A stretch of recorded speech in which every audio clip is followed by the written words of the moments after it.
All right, let's jump right into this. Today, we're setting the stage for an absolutely fascinating psychological character study. We're going to peel back the layers of a truly complex relationship between two incredibly compelling women. We're looking at a literal masterclass in tension, survival, and, that invisible armor we all kind of wear to protect ourselves from the world. If you're interested in how human psychology shapes our closest, most claustrophobic interactions, well, you're in exactly the right place for this explainer. So let's dive in. The source material we're unpacking today comes directly from Toni Morrison's phenomenal novel, Love. Now, what we're zeroing in on specifically is the intricate, tightly wound dynamic between two central female characters. We've got the entrenched, hardened Christine and this mysterious newcomer, Junior. And as you'll see, their relationship, it's basically an explosive cocktail of clashing facades, territorial instincts, and some really deep, unhealed wounds. Here's our psychological roadmap for today so you know exactly where we're headed. First up, the stranger arrives. Then, youth versus armor. After that, a hostile shared space, followed by scars of the past, and finally, trauma and defense. Let's get into it. Okay, Section 1, the stranger arrives. We're looking at Junior's highly calculated entrance into Monarch Street. Junior's arrival in town is it's a perfect study in contrast. Picture this, all right? It's a freezing, bone-chilling day. There's literally ice on the shoreline. And walking down the street is Junior.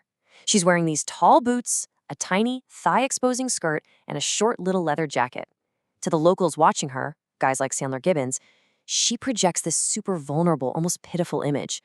She looks like a sweet child, fine-boned, gently raised, but just totally lost. But as we find out pretty quickly, this vulnerability is a total facade. It's a highly calculated mask worn by a hardcore, street-smart survivor who knows exactly how to manipulate the expectations of everyone around her. She's definitely not lost. She is looking for a very specific house, a specific job, and in her words, a specific good man. Moving right along to Section 2, youth versus armor. This is where we see those facades totally clash in the cozy kitchen. So, the critical first meeting between these two happens right in the cozy house kitchen, and it brilliantly illustrates an extreme juxtaposition. On one side, we've got Junior. She's leaning hard into this youthful facade, feigning vulnerability, but underneath, her street-smart calculation is just running in overdrive. And on the flip side, we have Christine. She's in her 60s, totally hardened by a life of betrayal and just radiating this intense territorial hostility. She's standing at the stove cooking shrimp, right? But she's doing it with this aristocratic presence, literally wearing 12 diamond rings on her fingers while she cooks. I mean, wow, this isn't just making dinner. This is a massive display of power, wealth, and territory. It is so fascinating to see how fast these two read each other. Junior takes one look at those rings and that hostility, and boom, her survival instincts kick in. She figures out instantly that a woman who cooks in diamonds is deeply insecure and would, as Junior puts it in her own internal monologue, enjoy, maybe even need, a little sucking up to. Junior spots Christine's hardened armor right away and just instantly calibrates her own vulnerable facade to manipulate it.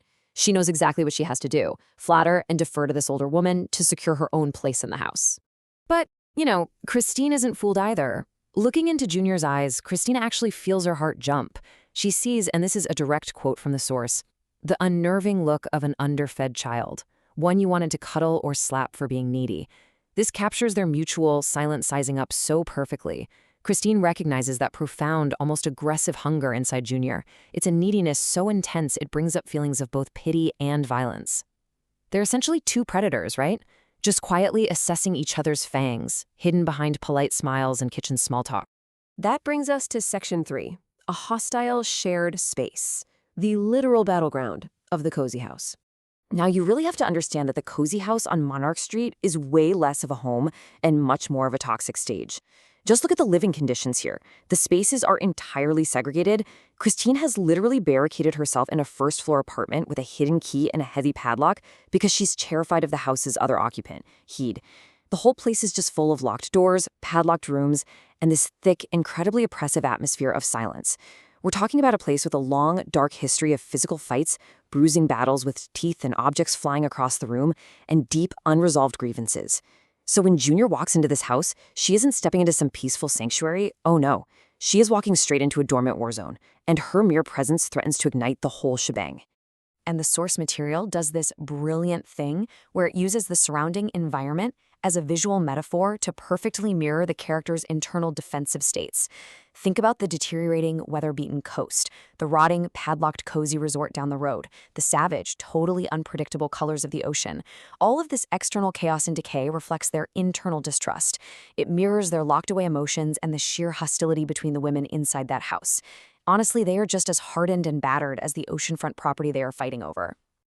Let's move on to Section 4, Scars of the Past, and trace the roots of this massive distrust. To really grasp their current hostility, we have to dig into their tangled, thorny history. And fair warning, the events we're about to explore are pretty heavy. Both of these women have been profoundly shaped by severe historical traumas, wounds that dictate literally every single action they take in the present day. Let's look at Christine first. Her descent is honestly just tragic. Back in 1947, she leaves her home as this pampered 16-year-old girl with 4 Samsonite suitcases, totally expecting to conquer the world. But her life turns into this relentless series of betrayals, failed marriages, and evictions. By 1971, she comes back for her grandfather's funeral, just completely broken by the world. And then, by 1975, she forces her way back into the cozy house, utterly destitute, carrying everything she owns in a single Walmart shopping bag. She went from having it all, losing her inheritance to a childhood friend, to becoming this hardened, diamond-plated, deeply defensive woman who absolutely refuses to be thrown out onto the street ever again. Now, contrast that story with Junior's journey. Junior was born into a brutally impoverished environment known as the settlement. At just 11 years old, she runs away. She survives being, and I mean this literally, crushed by a truck driven by her own relatives.